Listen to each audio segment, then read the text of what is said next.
Chapter 1. My name is George, and I'm an illegitimate child. Since I was little, my mom has always told me, you have to be better than everyone else. Only then will the Wang family acknowledge you. So I studied like my life depended on it, always taking first place in exams, just so one day I could walk into the Wang family's house with my head held high. But today I found out, I'm nothing more than a villainous side character in a novel. I was standing on stage as the freshman representative. Below was a sea of people, countless eyes staring at me like knives, ready to slice apart the perfect image I had worked so hard to maintain. I read those lofty, noble lines with confidence: study hard, serve society, pursue excellence. Suddenly, a sharp pain exploded in my temple, as if someone had split my skull open with an axe. Fragments of images flashed before my eyes. Willow, the transfer student who always kept her head down when walking through the hallway. Her eyes were damp, like a kitten caught in the rain. Makoto, a boy who was both a stranger and oddly familiar. His earring gleamed coldly under the sunlight as he pinched Willow's chin and smirked at me. She's mine. And then, myself, kneeling in a pool of blood, a knife in my chest, while Willow's hands trembled as she held a gun. Bang! The gunshot roared through my mind. I snapped back to reality, realizing I had already finished reading my speech. The audience erupted into applause, but my back was drenched in sweat, my shirt clinging to my skin like a layer of cold snakeskin. I had seen my future. No, more precisely, the future in the book. Back in my dorm, I downed half a bottle of ice water, trying to extinguish the fire in my head. The face in the mirror was deathly pale, lips trembling like a pathetic madman. My life was a script someone else had written. I would fall in love with Willow, lose my mind over her and Makoto, and end up dying miserably. My fingers absent-mindedly scratched at the corner of the desk until a wooden splinter wedged between them. The pain jolted me into a bit of clarity. Calm down, George. You've never believed in fate, and you're not about to start now. Once I was calmer, I began planning my countermeasures. Avoid Willow. Tomorrow, I'd apply for a class change and stay away from any place I might run into her. Make money. My mom's allowance was barely enough to survive. I had to save enough to get out of here. Time. In the original novel, Makoto didn't transfer until our senior year of high school. That gave me 2 years to prepare. The pen carved deep lines into the paper, like a knife etching into wood. As long as I stayed away from the plot, I could live. From that day on, I started my crazy money-making mode. I got up at 6 in the morning to tutor 2 spoiled rich kids online in English. They couldn't even tell the difference between a subject and a predicate, but that was fine. As long as the money came in, I could teach a pig to climb a tree. During the 10-minute break between classes, I didn't waste a second, took on 3 orders for competition essay ghostwriting. After school, I headed straight to an internet cafe, logged into the dark web, and picked up academic paper gigs. I typed until the early hours of the morning. My eyes so dry it felt like sand had been poured into them. But the numbers in my bank account kept climbing bit by bit. My mom had been in an unusually good mood lately, because I had finally wised up and decided to work hard. She had no idea that hidden in the drawer of my desk was an application form for a university in Switzerland. 500,000 yuan. Once I saved that much, I'd be free. But no matter how hard I tried to avoid her, I kept running into Willow getting bullied. In the cafeteria, a group of girls surrounded her, spilling a bowl of hot soup over her uniform. She kept her head down, shoulders hunched like a rain-soaked sparrow. I should have just turned and walked away, but my feet felt rooted to the ground. Teacher's coming, I suddenly shouted. The girls scattered in panic. Willow lifted her head for a brief moment, but I had already slipped into the crowd and disappeared. I couldn't have any interaction with her, not even once. But fate, like a sadistic director, kept pushing her into my path. In the library, she was locked in a storage room, her knocking faint like a cat's meow. I kicked over the hallway fire hydrant, and the blaring alarm brought the staff rushing in. Sneaking out at midnight to the internet cafe, I heard muffled sobbing in an alley. Willow was cornered by a few thugs, her backpack strap broken, books scattered across the ground. This plot correction force was ridiculous. Finally, one afternoon in the self-study room, Willow cornered me. George. I looked up. She stood there awkwardly at my desk, fingers tightly clutching the hem of her shirt. A sinking feeling hit my chest. What is it? My tone was calm, but my fingers were tapping the desk unconsciously. That was my thinking habit. Willow took a deep breath,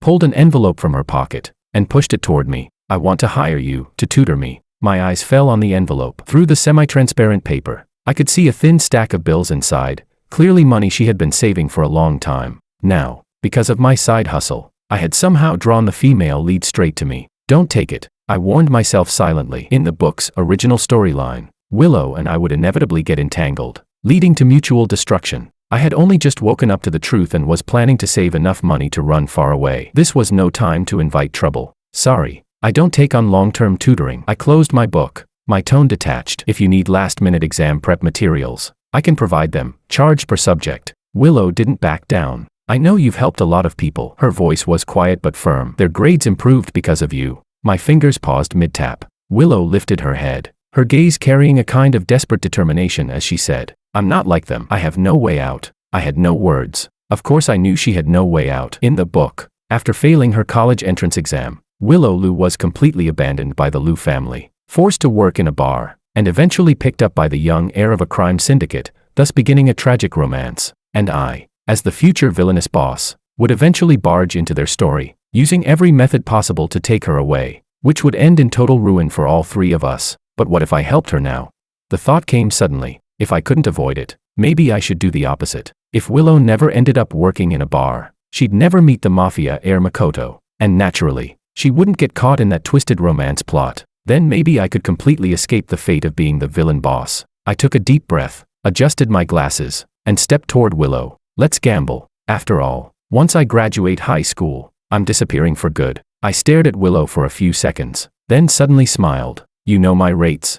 Willow pressed her lips together. I can pay you this amount first, and then make regular payments for the rest. I shook my head and pushed the envelope back to her. I don't want money. She froze. I want you to promise me one thing. My voice was quiet, but every word weighed like a calculated trade-off. No matter what happens, after we graduate, we'll never contact each other again. Phase 1, rote memorization. I slapped a thick stack of printed papers onto the desk. Willow looked down. It was densely packed with formulas, theorems, dates, and definitions, math symbols labeled with phonetic notes, English vocabulary grouped by roots, historical events turned into mnemonic rhymes. Can't understand it? I asked, pushing my glasses up. The cold library light reflected off the lenses. That's normal. You don't need to understand it yet. Just nail it into your head like a spike. I opened a brand new error notebook, the inside cover printed with a golden memory curve chart. Memorize new material at 5 a.m. Review the morning's work at lunch. Recap everything before bed. My finger tapped the chart. 1 mistake, copy it 10 times. 2 mistakes, 20 times. And so on. Willow's throat tightened. How long do I have to memorize like this?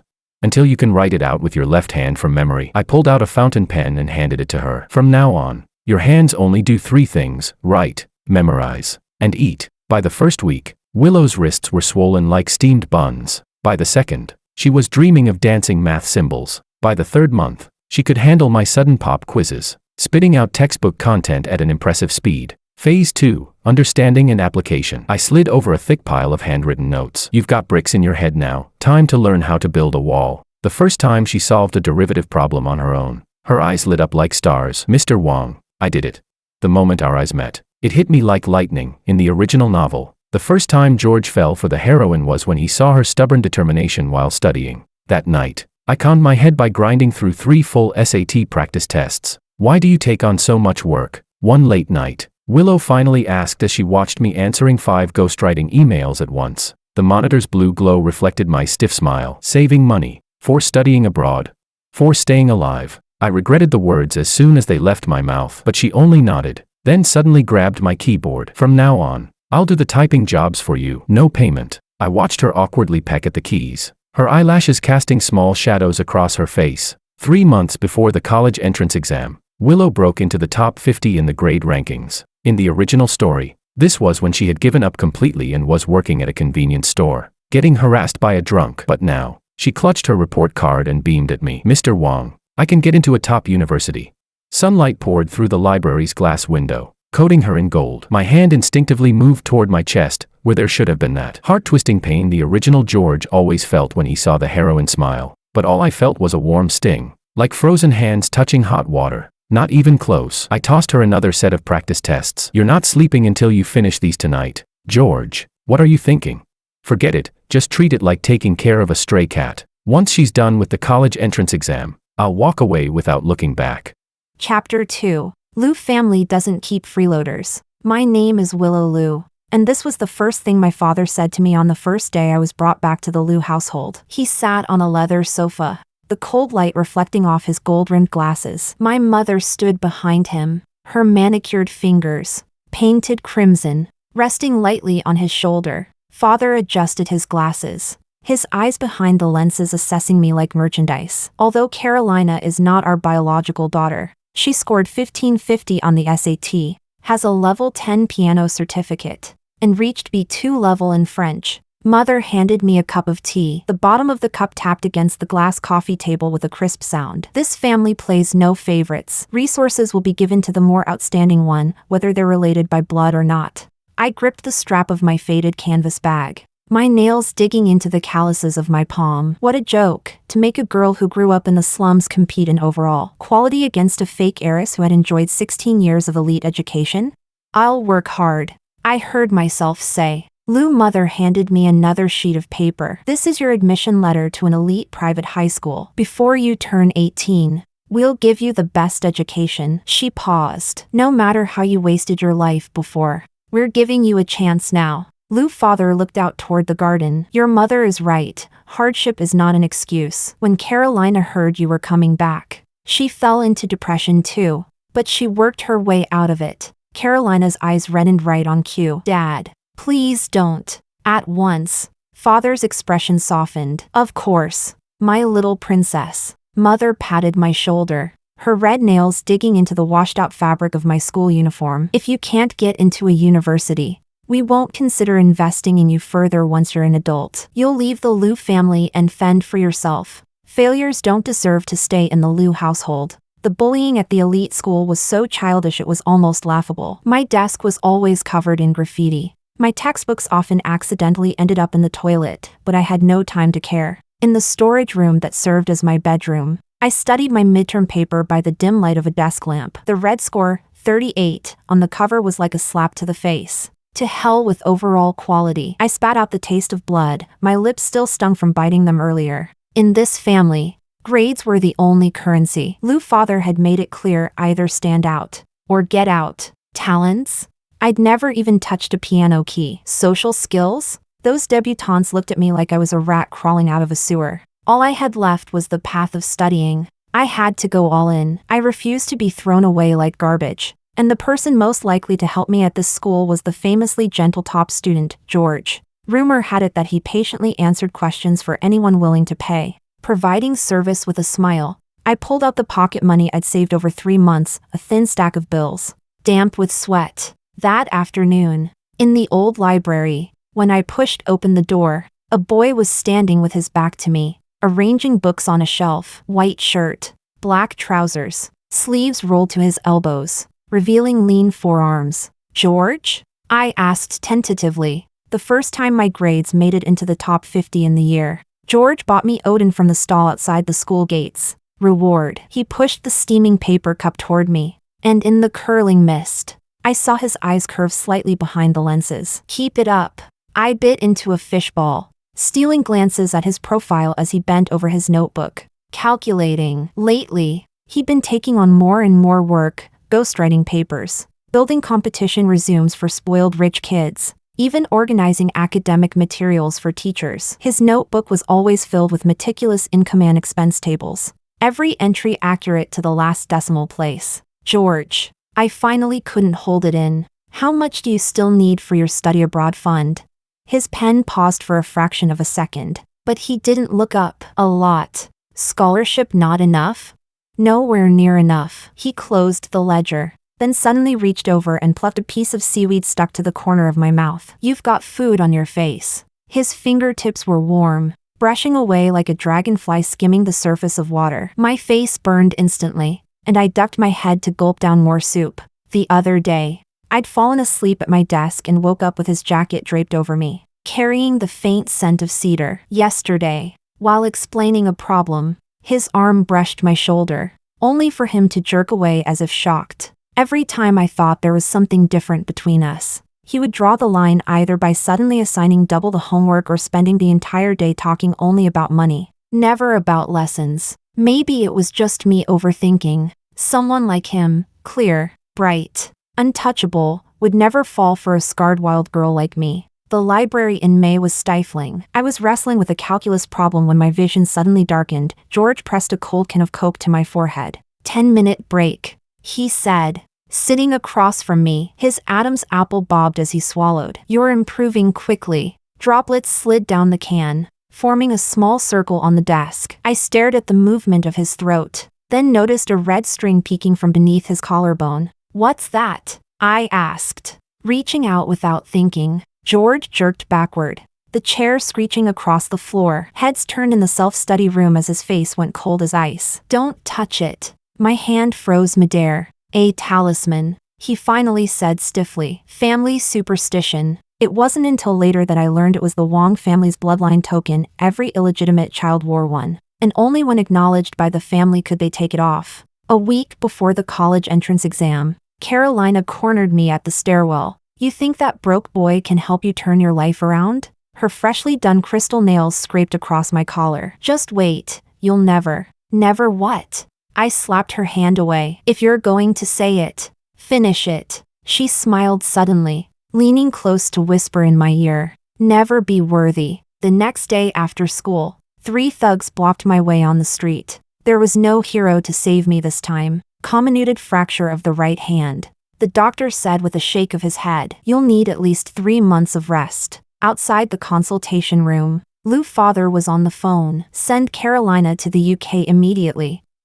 "Yes. Say it's for early adjustment to overseas life." I stared at the plaster cast until George burst through the door. The cuffs of his white shirt were stained with ink. His breathing uneven, like he'd been running. His knuckles were white from how tightly he clenched his fists, but his voice was calm, as if we were discussing the weather. "Can it be temporarily stabilized? She has an important exam in 3 days." The doctor gave us a look reserved for lunatics and ushered us out. 10 minutes later, at a cafe, I stared down at the practice sheet, the crude one character I'd traced wobbling across the page. My tears finally splashed onto the paper. "I can't do it." George snatched up a pen and, using his left hand, swiftly wrote several lines, neat and forceful, hardly betraying it wasn't his dominant hand. "See that? That's what I managed after a month of practice." He raised a brow. "Back then, I had so much work that my right hand gave out. I had to force myself to start over with my left."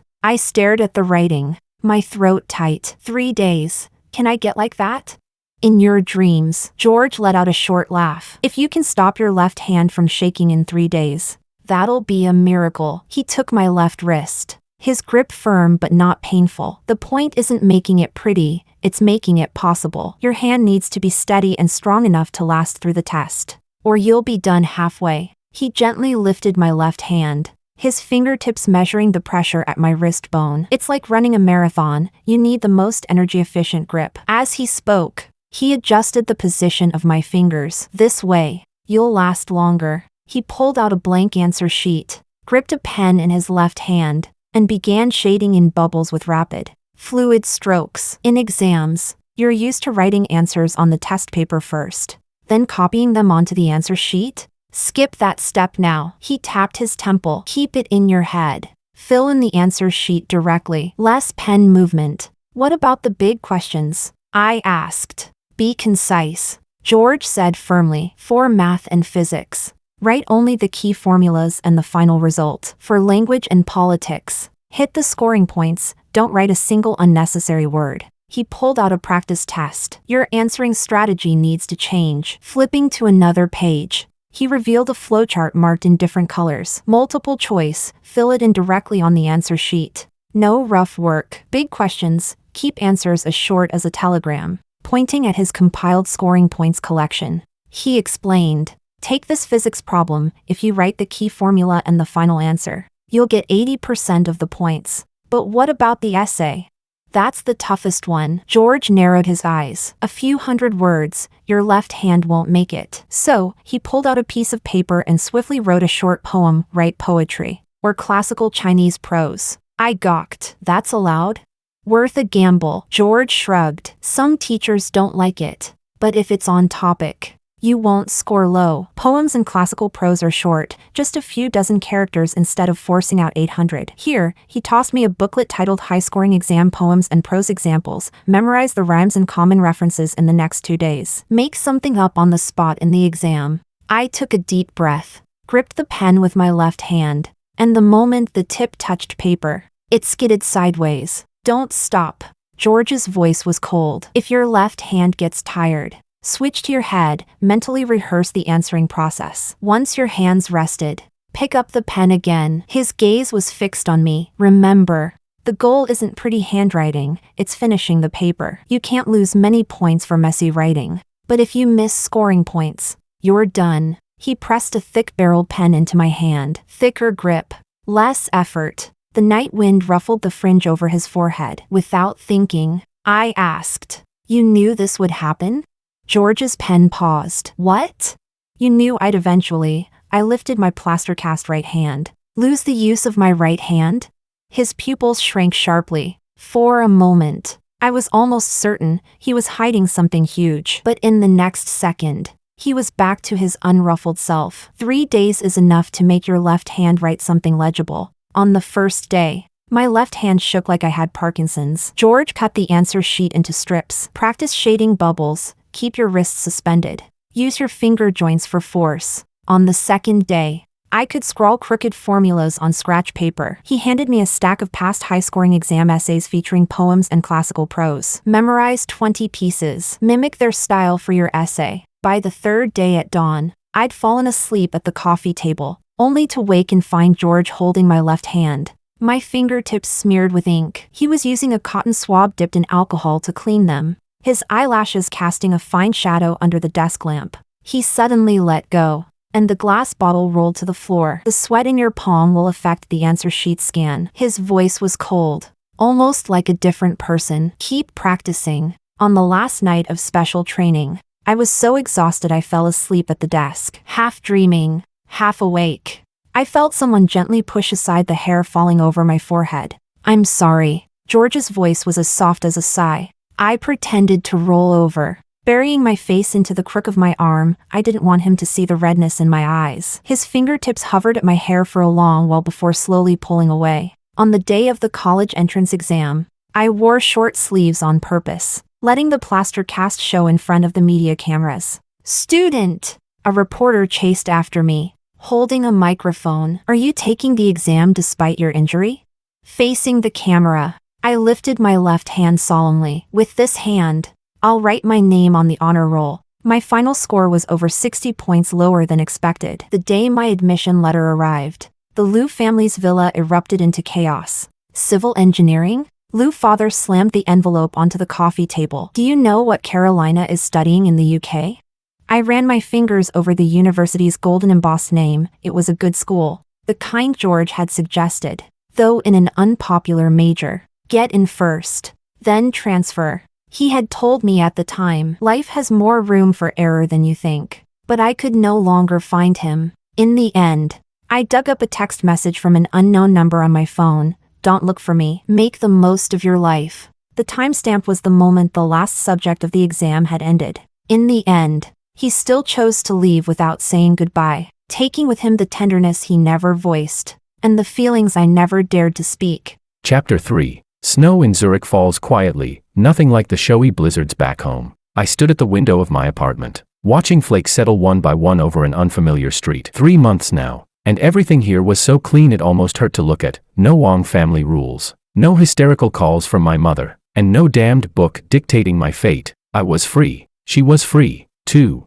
The computer screen glowed with my admission letter from ETH Zurich. This should have been the moment I dreamed of for years. Yet what rose in my mind was the sight of Willow bent over in a library corner, furiously working through a problem set. She should be registering for university right about now. No failure, no bar work, no meeting Makoto. We were both safe. So why did my chest feel weighed down with ice?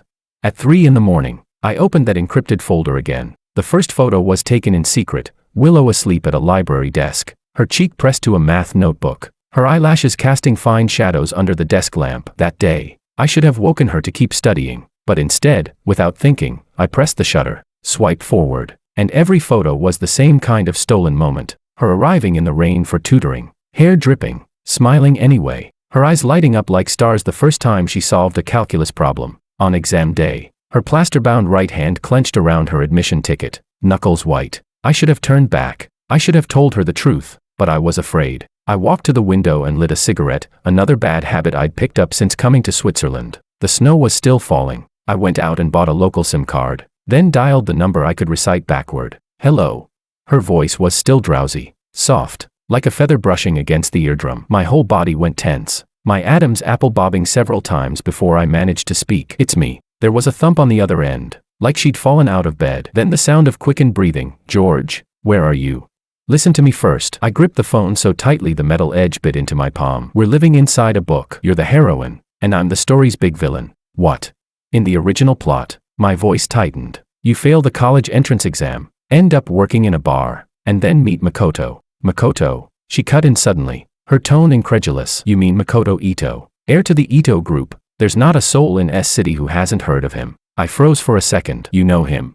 Girls at school talk about him all the time, she said with a small scoff. Last month, he had a standoff at the school gates. One call from him and a dozen black sedans showed up. But, her voice dropped. So the reason you kept avoiding me is because of this? In the original story, I swallowed hard. Makoto Ito keeps saving you from trouble, and little by little, you two grow close. And I clench the phone tighter. I act like a madman trying to tear you apart, causing you both endless grief. But in the end, I forced myself to continue. You overcome every obstacle together and get your happy ending. On the other end, silence. The kind of silence so heavy I could hear only her faint breathing. And what about you? She finally spoke, her voice as light as falling snow. You're just going to leave me like this? I wanted to say yes. Wanted to say we shouldn't see each other, that it was safer this way. But what came out instead was, if you ever need help, I'm still here. She laughed, but there was a tremor in it. George, do you have any idea how long I've been looking for you? I went to your apartment, asked every classmate, even went to the old Wang family estate. What were you doing there? My voice shot up. That place. What about that place? She cut me off. You left without a word, without a single explanation. Now I've gotten into college. Now I can take control of my own life, and you call me just to tell me this is all some book. Her voice carried a kind of hurt I'd never heard before, like an abandoned kitten accusing its owner. My chest clenched tight. You what? She sniffed and pushed on. You say I'll fall in love with someone else, that I'll hate you, then what about you? Do you? Her voice grew quieter and quieter, until the last words were almost inaudible. I gripped the receiver until my knuckles went white. Willow, forget it. She cut me off suddenly. You're right. This is my life. I should be the one to decide. Something heavy dropped inside me. But if you ever need help, my voice was hoarse. This number will still work. George. She said my name softly, her voice as gentle as snow landing in an open palm. You really are a bastard. The line went dead. I stood there in the swirling snow, staring at my own blurred reflection in the glass, and realized the corners of my mouth were curved upward. On the way back to the apartment, the snowfall grew heavier. I stepped on my own shadow, moving forward, and suddenly remembered the final image I had seen on the day I woke up. I was kneeling in a pool of blood, and Willow's hands were trembling as she held a gun. But now, it was different. She knew the truth. She had chosen her own path, and I had finally learned to let go. Passing a convenience store, I stopped for a moment, staring at the plane ticket ads in the window. In the end, I turned and walked in the opposite direction. Chapter 4. The moment the call ended, my fingers were still trembling. George's voice still echoed in my ears. You'll fall in love with Makoto, and be covered in scars. But in the end, you'll have a happy ending. Happy ending? I stood in the rain, the plaster long removed from my arm. Yet my hands were still shaking. So someone who once made my heart race couldn't even spare me a goodbye hug. Almost without thinking, I touched my left wrist. The callus from training to write with my left hand was still there. 3 months ago, it was this hand George held in his palm, his fingertips brushing over the burst blisters as he said, "If it hurts, good. Pain makes it stick in your memory." Now, even that pain was about to fade. Through the curtain of rain, I seemed to see again that lean figure standing in the library corner, eyes behind the lenses as still as a deep, ancient well. He'd said, life has more room for error than you think, but never mentioned how far one still had to walk alone after making those errors. My right wrist still bore the fading bruise from when the plaster was removed. If the ending really is sweet, then maybe the pain along the way is worth it? The thought sent a chill through me, almost without realizing it. I typed Makoto into the search bar. The forum photos showed a young man with an earring, flipping off the camera, his gaze sharp and dangerous like a lone wolf. Would I fall in love with someone like that? Fall for him the way I fell, helplessly, for George? My thumb absently brushed the contact saved as Mr. Wang. Our last call had been 2 months ago, when he told me, writing with your left hand needs wrist strength. His breath so close it felt like it was right against my ear. Now he was telling me my tears would be for another man. That my wounds would be bandaged by another pair of hands, and that all of this had already been written in some absurd book. The rain had soaked my admission letter through. I crouched down, hugging my knees, suddenly feeling the urge to laugh. How ironic, George had rewritten my fate without telling me. But is this new fate going to hurt just as much? My parents had already flown to Switzerland to help Carolina adjust to her overseas studies. Before they left, they didn't even glance at me, just tossed out, "Study hard. Don't embarrass the Liu family." George, you said fate can't be defied. But the last thing you taught me was to challenge fate. I lifted my head sharply, the dorm's harsh fluorescent lights burning into my eyes, forcing the heat into the corners. If the given conditions change, the solution has to change too. He pushed up his glasses as his pen carved decisive lines on the scratch paper. Don't get trapped by a preset formula. If the book says I'll fall in love with Makoto, it's only because the Willow in that book had no way out. But the me standing here still has choices. My current worst look was nothing more than finals week after 3 all-nighters, dark circles under my eyes, hair messily tied in a bun, pen calluses on my fingers. I hadn't ended up working in a bar. I hadn't curled up in some strange alley corner in torn clothes, shivering. I'm not broken, so I don't need anyone to piece me back together. The me right now doesn't need anyone to be my hero. The glare on my phone screen blurred the candid photo of George's side profile. It was from the last evening's self-study session of senior year. He'd been resting with his head on the desk, eyelashes casting a fine shadow under the lamp. I still remembered how my heart had nearly leapt out of my chest when I pressed the shutter. You say we live in a book, but this heartbeat is real. You say the ending is already written, but so is this unwillingness to accept it. So I went on with my college life. Every morning when I woke up, I would stare blankly at my phone for a while. George's number was the first in my contacts. I could recite it from memory, but I never once dialed it. Not because I didn't want to, but because I didn't know what to say. He'd said, "If you need anything, you can call me." But what I needed most now was to stand in front of him openly and tell him, "Look, I can change my fate too." But I wasn't there yet.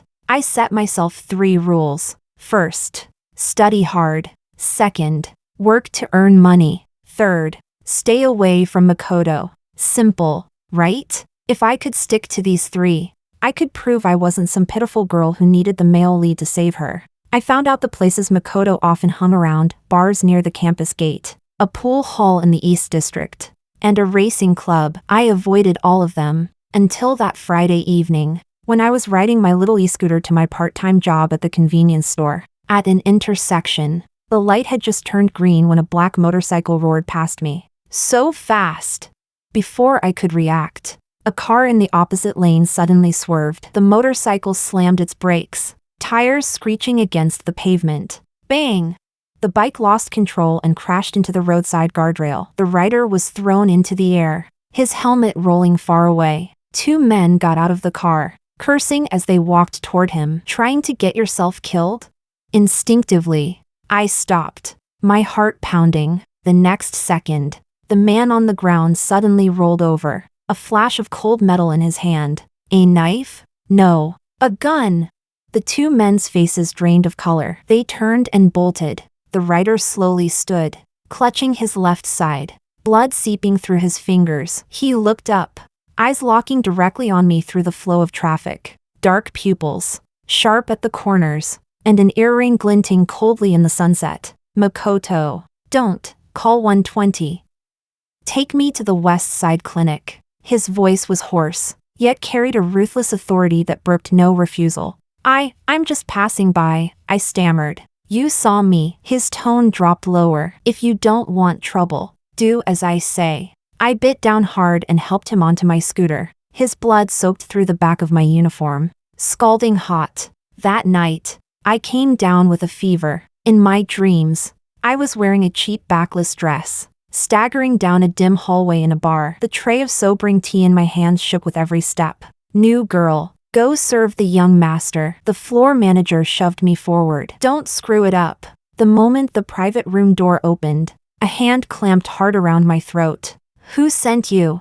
Makoto's face, cold as ice under the dim light, was exactly the same as when he had helped me in the daylight. I struggled to explain, but he sneered, tearing at my collar. "Liar." The scene shifted. I was pressed against a floor-to-ceiling window, his burning chest at my back. Say you love me. I hate you. Then hate me to death. The pain in the dream was terrifyingly real. He forced medicine down my throat, locked me in a penthouse for 3 months, and even when I had a fever after a miscarriage, he was in the next room playing cards. The terrifying part was, in the dream, I actually started to depend on him. In his rare moments of gentleness, I found myself moved. Stockholm Syndrome. 2 days later, I was cornered at the back entrance of the library by 2 men in black. Mr. Ito wants to see you. Inside the business van, Makoto sat across from me, a butterfly knife twirling between his fingers. Willow. He spoke my name like he was confirming something. Why did you save me? Wasn't it you who grabbed me and wouldn't let go?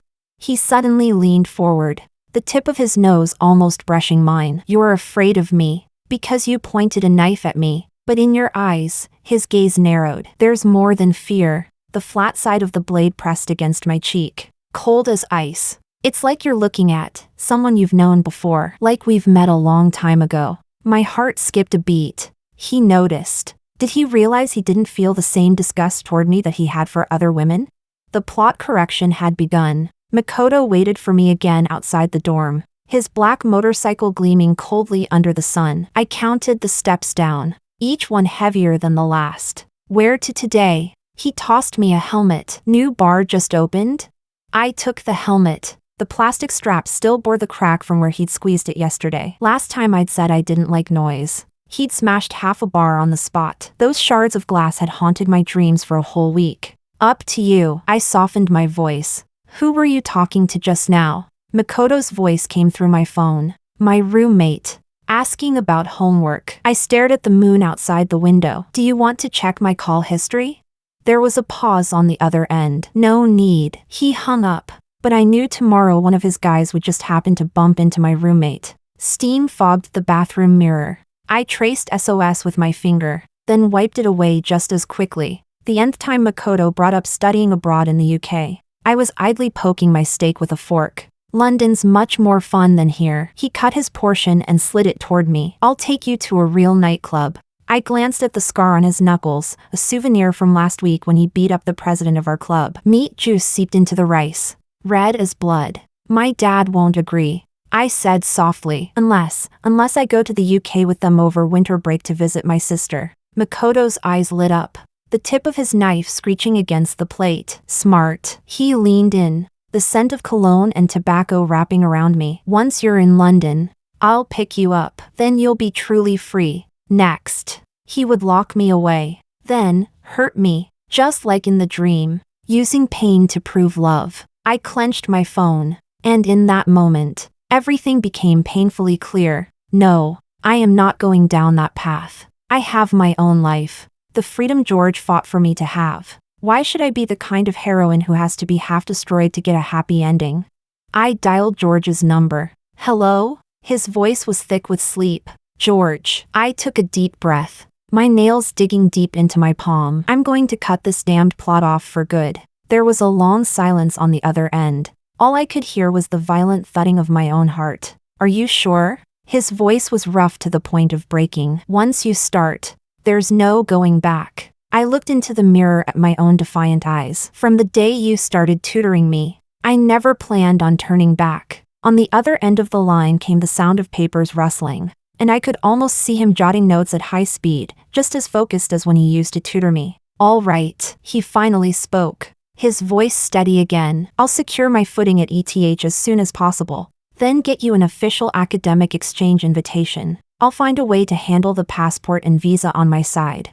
I jumped in quickly. My parents are going to the UK over winter break to visit Carolina. I'll stick to them like glue if I have to. Wait, he suddenly cut me off. Makoto, first, I said firmly. I will absolutely never fall in love with that mafia heir. Second, I can get myself out. A soft chuckle came from the other end, the same kind of laugh Mr. Wang used to give me when I solved a hard problem. No wonder you're the one who took the exam with your hand in a cast. So, I couldn't help the lightness in my voice. See you in winter break?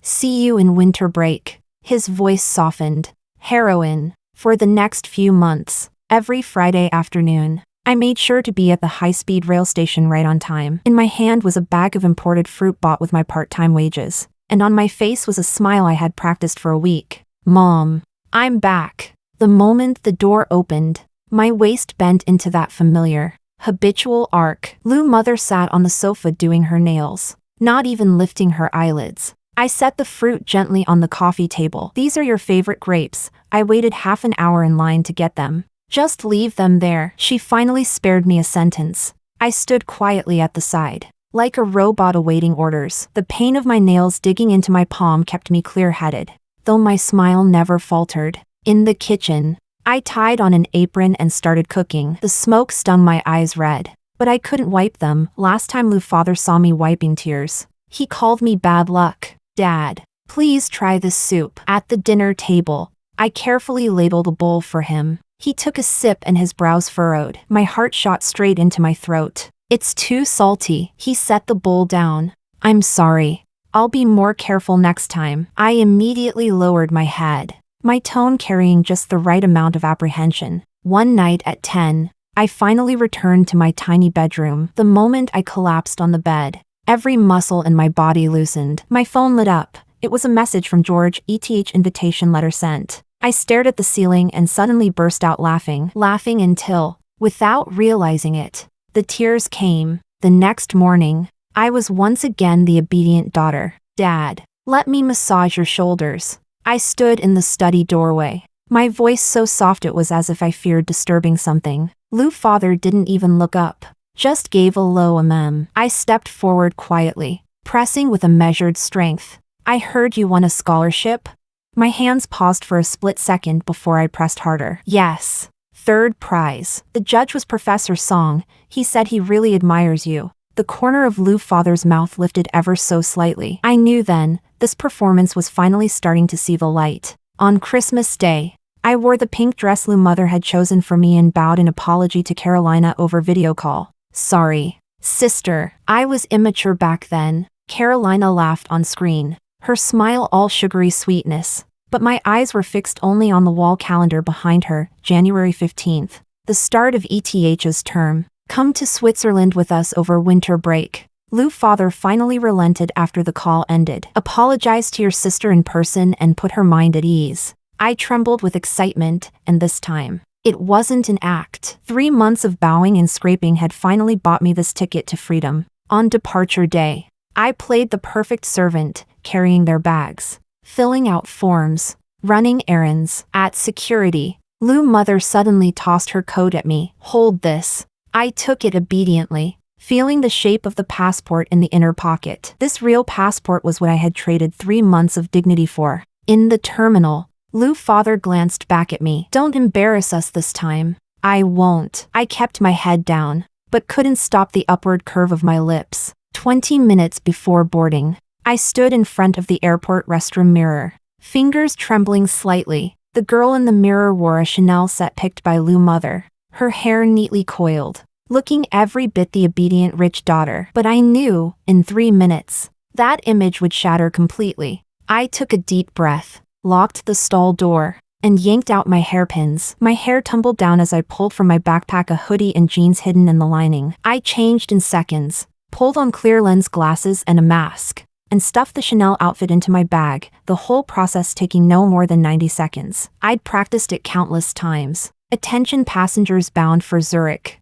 The announcement made my heart slam against my ribs. The moment I pushed open the stall door, I caught sight in my peripheral vision of 2 men in black knocking on each stall door. Makoto's men had still followed me. I lowered my cap brim and walked past them as if nothing was wrong. One of them gave me a suspicious look. I coughed twice deliberately, rubbing my nose like a sick college student, and quickened my pace. Almost there, just a little further, 20 more meters to the security checkpoint. Then a shout rang out behind me. Stop!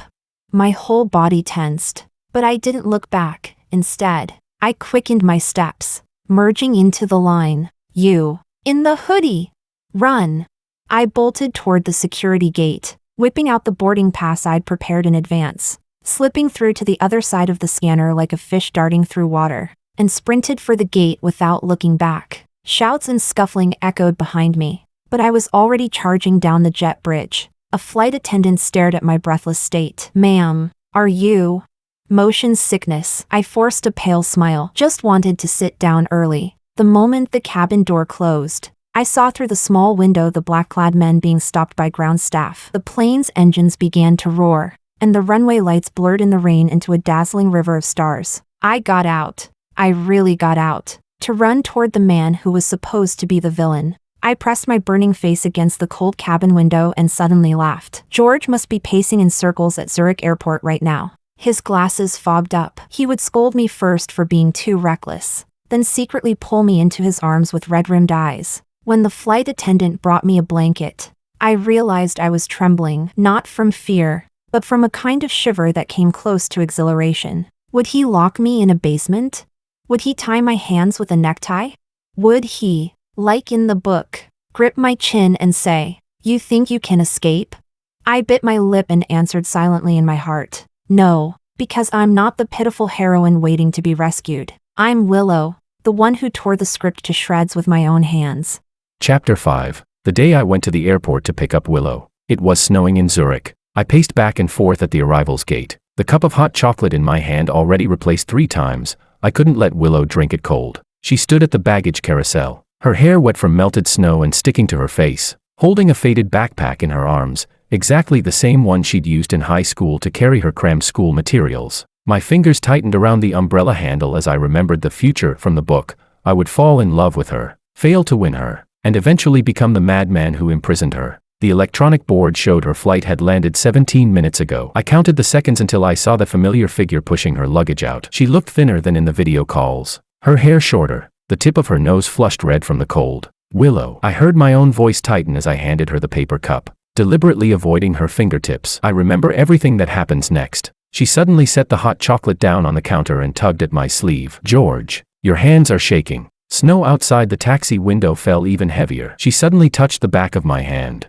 her fingertips icy. I should have pulled away, but my body was more honest than my mind. I turned my palm over to wrap around her fingers. "George." Her voice was as soft as falling snow. "Where exactly are you taking me?"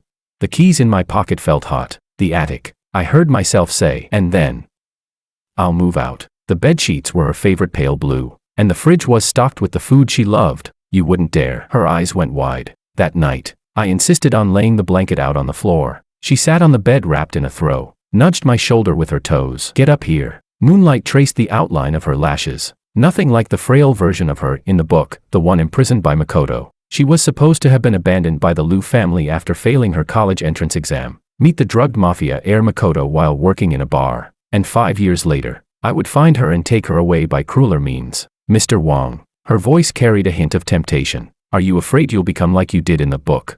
Raindrops beat against the window as I told her the storyline. She suddenly leaned against me. "So now, what will become of our fate?" "Now, you're abroad, and Makoto is still in Haiching playing Mafia Prince," I said, deliberately ignoring the warmth of her proximity. "As long as we keep our distance, we'll be safe." "George." Her knee pressed between my legs, the scent of her shampoo enveloping me. "When you corrected my exam mistakes every day, did you ever think about keeping your distance then?"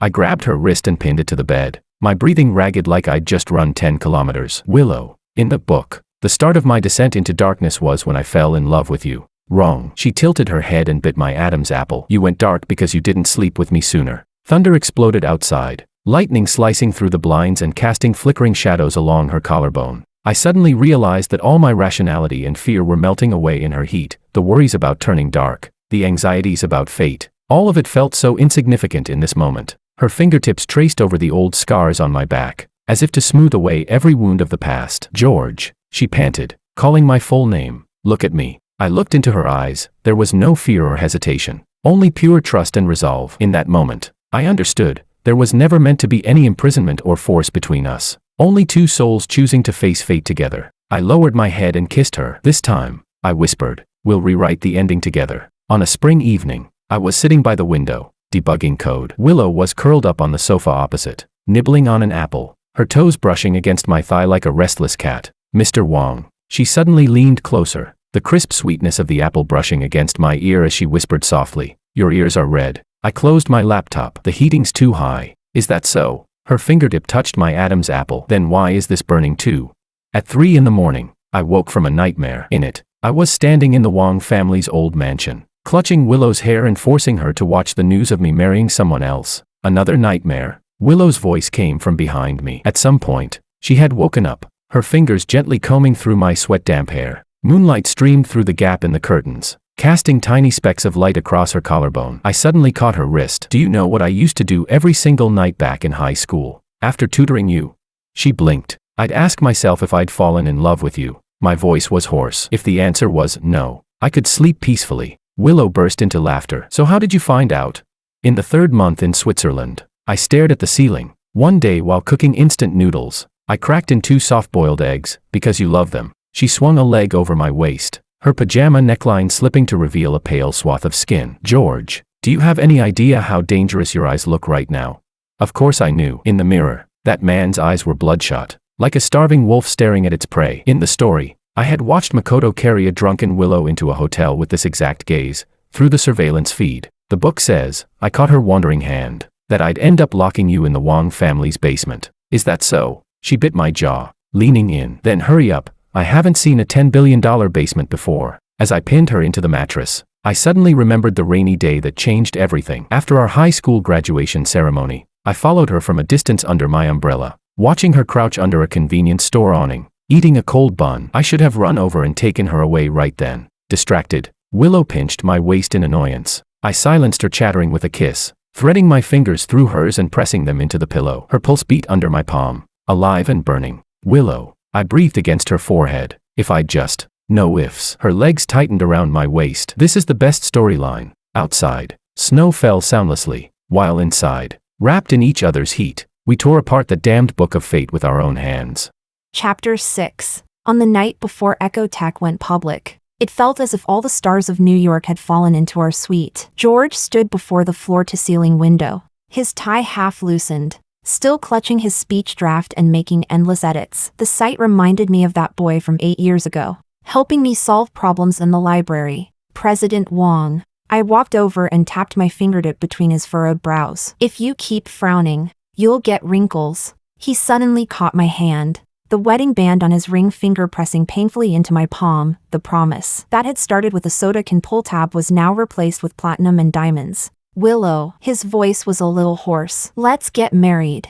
I raised an eyebrow. George, you already proposed last month at the Zurich City Hall. That one doesn't count. He took off his glasses, his lashes casting delicate shadows under the light. I didn't even finish my vows. I remembered that day. He stood on the steps of the city hall, immaculate in his suit but sweating profusely. When he got to 4 richer, 4 poorer, he froze up, and I ended up yanking him down by his tie to finish the kiss myself. So, you're making it up now?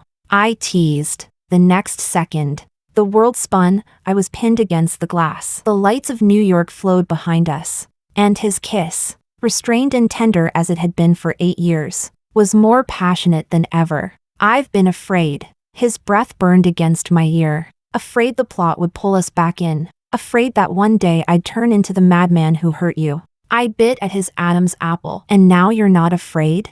I am. He laughed low. But I'm more afraid of losing you. Fireworks exploded outside, lighting up the starlight in his eyes. In that moment, we were no longer characters toyed with by fate, but the victors who had rewritten the ending with our own hands. 3 days later, an obituary for Mrs. Wang arrived in George's inbox. I woke up in the middle of the night to find him smoking on the balcony, the glow of his phone casting his face pale. For the first time in 8 years, he'd reached out to someone back home, hacking into the Wang family's private network to check his mother's medical records. Are you going back? I asked, wrapping a blanket around myself as I walked over. He shook his head, but his fingers kept tracing the edge of his phone, a nervous tick of his when deeply anxious. I booked the tickets on the spot. Think of it as me going back to visit my old school. On the plane, he stared out the window the entire time, the clouds casting shifting shadows over his glasses. I knew what he was thinking, the mother who had used him as a tool for revenge,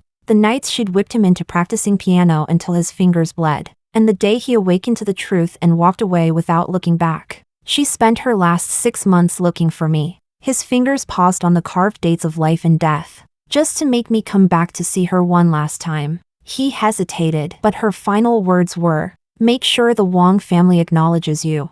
I tilted his chin toward me and kissed him. George, you don't need anyone's acknowledgement anymore. Rain slid down the black marble headstone, making the words Wang family, Lu clan gleam. George crouched, wiping at dust that wasn't really there with his sleeve. I watched as his white shirt cuffs turned translucent, plastered to his wrists in the rain. There was a faint scar there, the mark left when Mrs. Wang had struck him with a ruler at 15. I remember those hurts clearly. Even now, he suddenly smiled, rain clinging to the gold rims of his glasses. Sometimes I can't tell if she treated me that way because the plot made her, or if that was just who she was. George. I cut him off, tilting the umbrella toward his side. Fate is fate, and human nature is human nature. Just like we were given a predetermined path, yet we still chose not to hurt each other. In the distance, the murmur of chanting mixed with the patter of rain on leaves. I crouched down so our eyes were level and saw my tiny reflection in his lenses. Your mother used fate as an excuse to control you, and you used the plot as an excuse to avoid me. I brushed the raindrops from his glasses. But in the end, it's us who choose how to live. He suddenly gripped my wrist hard enough to hurt. Rain slid along the sharp line of his jaw and dripped onto the back of my hand, warm enough to feel nothing like rainwater.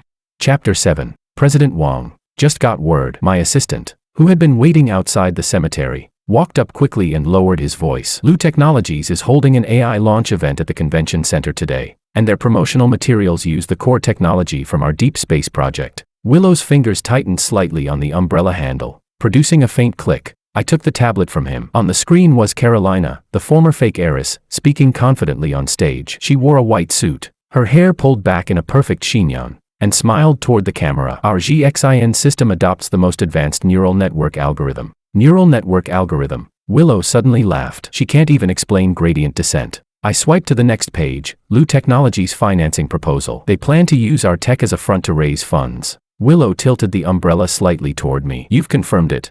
I pulled up another file. 2 years after you left, Carolina returned to China. She reinvented herself as an overseas educated elite, convinced your parents to invest in her startup, and then, due to mismanagement, the capital chain collapsed. All they had left was an empty shell. I tapped the keyboard. So they set their sights on the Ito family. The Ito family needed to clean their reputation. The Lu family needed to survive. The two struck a deal, and once their engagement announcement was out, the media flooded the news with perfect golden couple praise. I brought up photos from the wedding day, Makoto's face utterly expressionless, while Carolina's smile was stiff, like a perfectly crafted mask. Married life was nothing short of a farce. Makoto continued frequenting nightclubs, living on the edge with bullets and bets. Carolina drifted between fashion shows and scandal columns. She poured the Lu family's last remaining assets into the Ito family's money laundering projects. Last year, Makoto took a spinal injury in a gang shootout and now relies entirely on a wheelchair. On the screen popped several surveillance stills, Carolina with different men in nightclubs,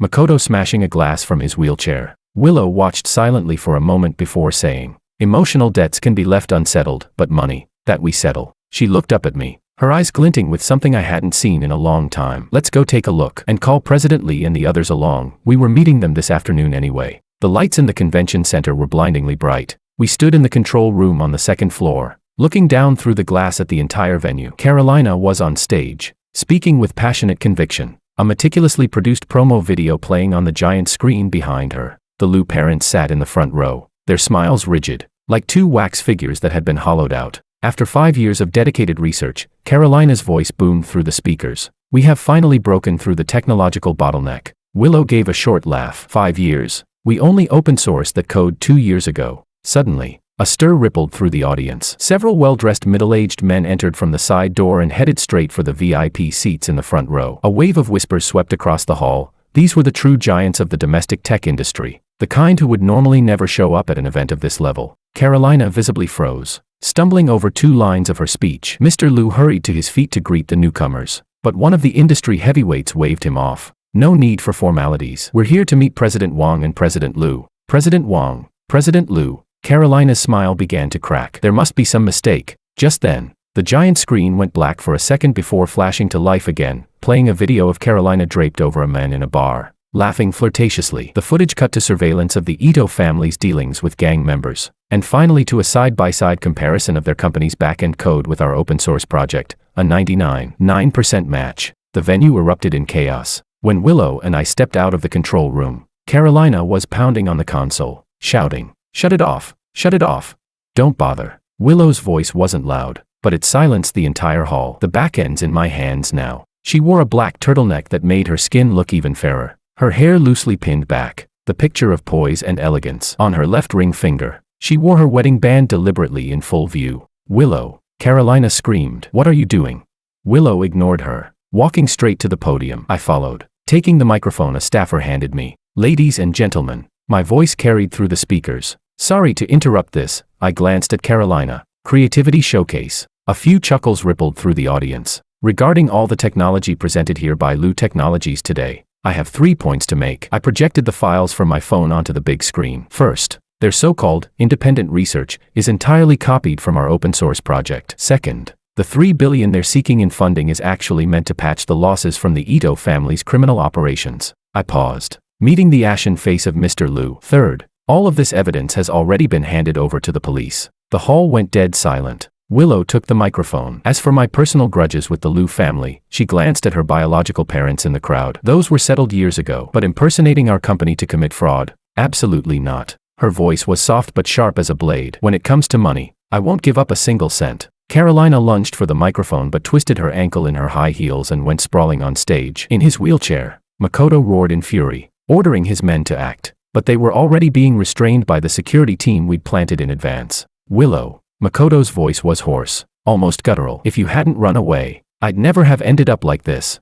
Willow didn't even glance his way. Instead, she turned to the industry giants and gave a polite nod. "Sorry to let you witness this farce. I've already had the cooperation agreements delivered to your cars." As we walked out of the venue, the sound of Mrs. Lu's desperate cry echoed behind us. "Willow, Mom knows she was wrong." Willow's steps didn't falter for even a second. It had started raining again. I opened my umbrella over her. She looked up at the dull, gray sky and said quietly, "Honestly, I stopped hating them a long time ago." I made a sound of acknowledgement, but seeing them like that, she slid into the car, the corner of her lips curling upward. "I have to admit, it feels pretty damn satisfying." I pressed a kiss to the top of her head and closed the door. In the rearview mirror, the flashing lights of police cars glowed as they pulled up to the convention center.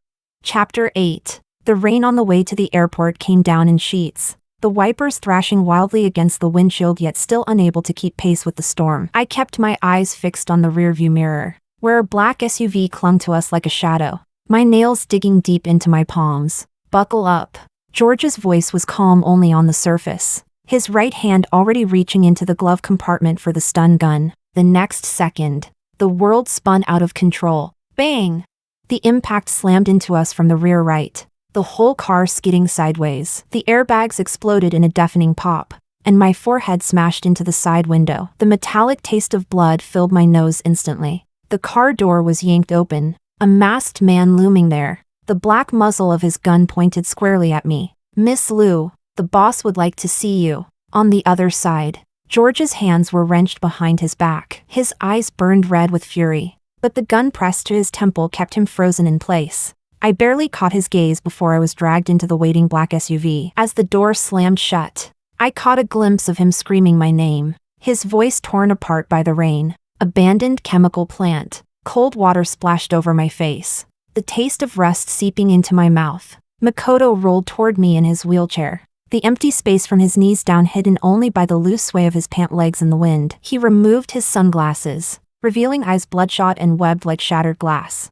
"Willow." His fingers brushed over the cut on my cheek with a gentleness meant for something fragile. "You've finally come back." His voice was hoarse, yet carried an eerie tenderness. "This world is wrong." He turned his chair, his voice echoing in the cavernous warehouse. "You were always meant to be by my side. If not for that escape, we would have had our wedding by the sea." His speech quickened, like reciting a meticulously rehearsed script. "I'd kneel in the sunset, slide the ring onto your finger. You'd give me 2 children, one like you, one like me." His eyes shone with a near manic light. "I'd build an entire business empire for you, make you the most adored queen." I lifted my eyes, my voice flat as ice. "Makoto, everything you've just said, I've already lived it. In my dreams." He froze. "In my dreams, you locked me in a gilded cage and called it love." My nails dug into my palm. "You had your men humiliate me and called it a trial. When I was 3 months pregnant,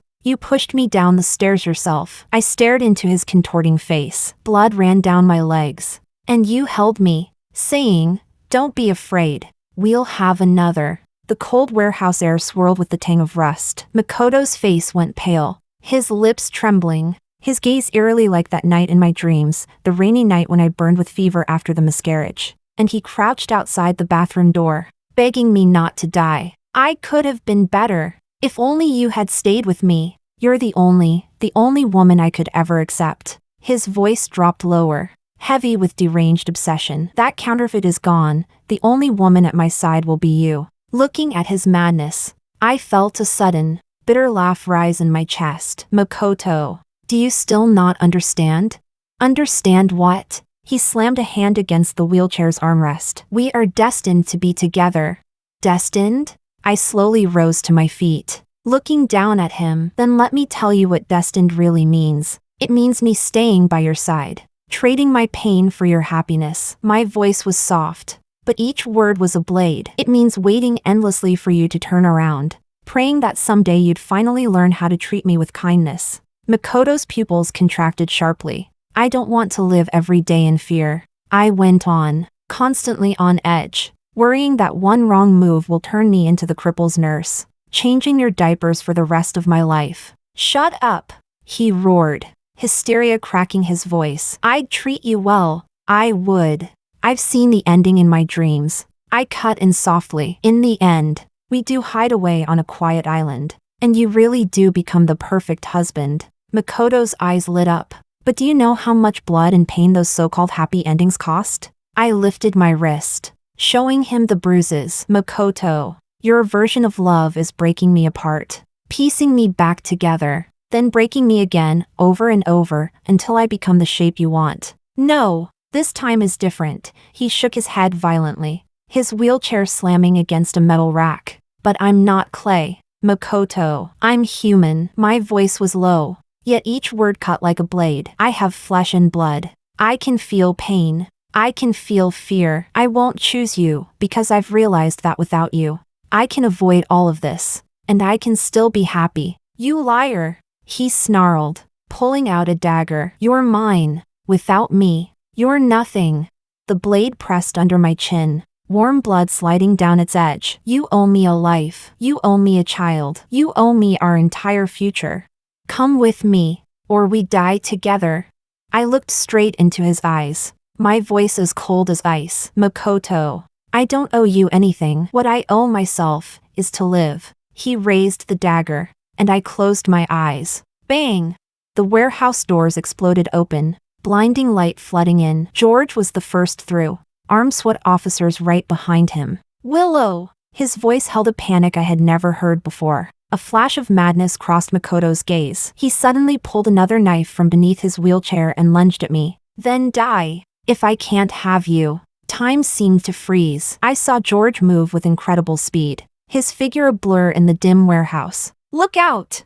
He shoved me aside, his leg lashing out to kick Makoto's wheelchair hard. The screech of twisting metal tore through the air as the chair crashed into a rusted rack. A protruding iron hook punched straight through Makoto's chest. Aff! His scream was raw with pain, blood gushing from the corner of his mouth. George instantly pulled me behind him, his chest heaving, his eyes ice cold as he stared down at the dying man. Makoto's head lifted with effort, bloodied fingers pointing at us. You. I stepped forward, still shielded by George, and looked down at him with a cold, final stare. I told you, we were never meant to be. The last trace of unwillingness flickered in his eyes before his hand dropped limp, the light fading from his gaze forever. George turned immediately to check my injuries, his fingers brushing gently over the cut on my forehead. It's over. You're safe now. I leaned into his arms, feeling the steady, powerful beat of his heart. Outside, the wail of sirens rose and fell. By the time we stepped out of the warehouse, the storm had passed. Sunlight broke through the clouds, spilling over us. George's hand tightened around mine. Let's go home. I nodded, glancing back one last time at the shadowed warehouse, the place where a mad obsession had been buried, along with a destiny that would never come to pass. The rain returned in torrents, washing away the tracks we had made on our way here. All the suffering, entanglement, and false salvation that had once been written into our fates would, at last, be rewritten by the choices we truly made.